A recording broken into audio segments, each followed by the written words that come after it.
चंदा चोरी करने वालों को फांसी चढ़ाओ। 3 कंपनियों ने झूठ बोला, मारुति सुजुकी, टोयोटा किर्लोस्कर और हीरो मोटोकॉर्प। अगर आपका व्हीकल E0 है, E5 है, E10 है, 3 कंपनियों ने झूठ बोला।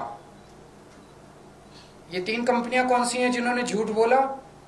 मारुति सुजुकी, टोयोटा किर्लोस्कर और हीरो मोटोकॉर्प। इन तीनों ने मीडिया में बोला, तीनों के जो आए थे रिप्रेजेंटेटिव्स, कि अगर आपका व्हीकल E0 है, E5 है, E10 है और अगर आप उसमें E20 पेट्रोल डाल दो तो कोई दिक्कत नहीं है। थोड़ी बहुत 5-7% माइलेज गिरेगी लेकिन कोई नुकसान नहीं होगा, टंकी को भी नुकसान नहीं होगा, फ्यूल सिस्टम को भी, इंजन को भी कोई नुकसान नहीं होगा। ये उन्होंने तीनों कंपनियों ने झूठ बोला। ये मैं साबित कर रहा हूं, आज उनके ओनर मैनुअल लेके आया हूं मैं। ओनर मैनुअल क्या होता है? जब आप गाड़ी खरीदते हो तो गाड़ी के साथ एक ओनर मैनुअल मिलता है, उसमें सारी टर्म्स एंड कंडीशंस होती है। वो एक तरह से कॉन्ट्रैक्ट होता है कंज्यूमर और ऑटो कंपनी के बीच में। अब टोयोटा का जो ओनर मैनुअल है वो क्या कहता है? टोयोटा का ओनर मैनुअल कहता है, Toyota allows use of ethanol blended gasoline where ethanol content is up to 10%। मतलब वो कह रहा है कि 10% तक इथेनॉल होना चाहिए। और उसमें नीचे नोट में लिखा है, if you are not satisfied with driveability और fuel economy of your vehicle when you use gasoline alcohol blend, you should switch back to unleaded gasoline containing no alcohol. इसका मतलब ये हुआ कि 10% से ज्यादा इस्तेमाल नहीं करना, लेकिन 10% इस्तेमाल करने में भी अगर दिक्कत आए तो 10% भी नहीं करना। ये उनके ओनर मैनुअल में लिखा है। और ये सरकारी पीसी में जाके, प्रेस कॉन्फ्रेंस में जाके कहते हैं E10 में E20 भी इस्तेमाल कर लो, कोई दिक्कत नहीं है। ये टोयोटा के Innova high cross, Fortuner, Glanza, urban cruiser, Innova Crysta, सारे जितने इनके ब्रांड हैं, जितने तरह के इनके मॉडल हैं, हर एक के ओनर मैनुअल में सेम लाइन लिखी हुई है।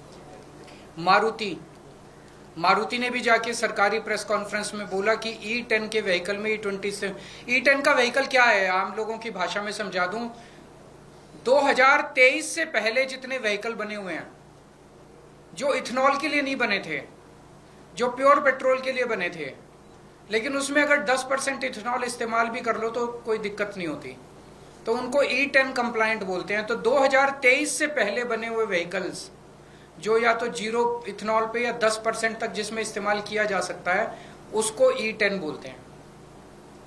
2023 के बाद से सारे व्हीकल इंडिया में E20 बनने लग गए। मारुति क्या कहती है? मारुति का मैनुअल कहता है, blends of unleaded gasoline and ethanol also known as gasohol are commercially available in certain areas.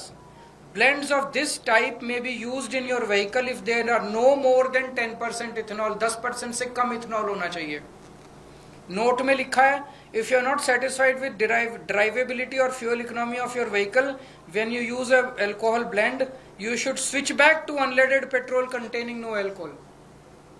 10% से ज्यादा इस्तेमाल नहीं करना, लेकिन 10% से भी दिक्कत आए तो कोई अल्कोहल इस्तेमाल नहीं करना। ये मारुति वाले कह रहे हैं। मारुति का जितने मॉडल हैं, बलेनो, डिजायर, सब में ये लिखा हुआ है।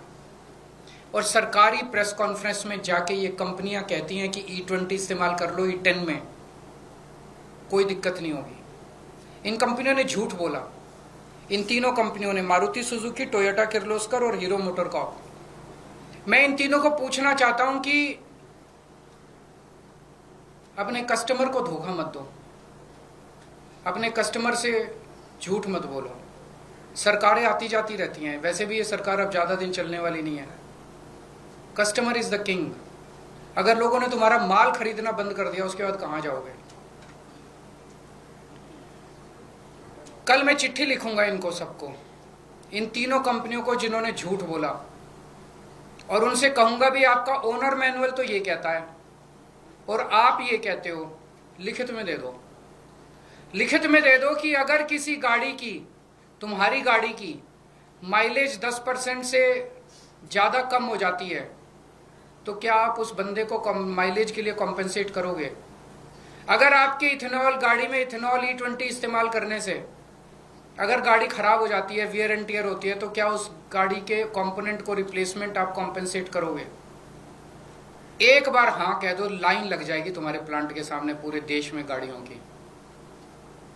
मैं दूसरी कंपनियों को भी लिखूंगा जिन्होंने सरकार के कहने के बावजूद भी नहीं बोला, उनसे बस ये पूछूंगा भाई एक बार क्लैरिफाई कर दो कि क्या आप भी मानते हो कि E10 में E20 पेट्रोल इस्तेमाल नहीं किया जा सकता? कल इस्तीफे मंजूर होने से नहीं होगा। कल मैंने भी देखा, जनता बहुत आहत है, चोरी हुई है, बहुत बड़े स्केल पे चोरी है। चोरी नहीं होती तो आपको क्या लगता है एफआईआर कर देते इतनी आसानी से? इतने शरीफ लोग हैं, एफआईआर की है, मान रहे हैं चोरी हुई है, और इन्होंने 8 लोगों को अरेस्ट किया है जो छोटे छोटे लोग हैं। जनता की एक ही मांग है कि एक तो चंदा चोरी करने वालों को फांसी चढ़ाओ, इस्तीफे से काम नहीं चलेगा, और दूसरा कड़ी से कड़ी सजा दी जाए, और ताकि आगे से कोई चंदा चोर। और दूसरा, देश के सभी बहुत सारे मंदिरों पे, धार्मिक संस्थानों पे इन चंदा चोर पार्टी और इनके संगठनों का कब्जा हो गया है, अनहोली। ये देश के सारे मंदिरों को, धार्मिक संस्थानों को इनके कब्जे से मुक्त कराना पड़ेगा, और इनको सारे मंदिरों को धर्मात्माओं को, महात्माओं को सौंपना पड़ेगा ताकि वो इसको अच्छे से चला सके।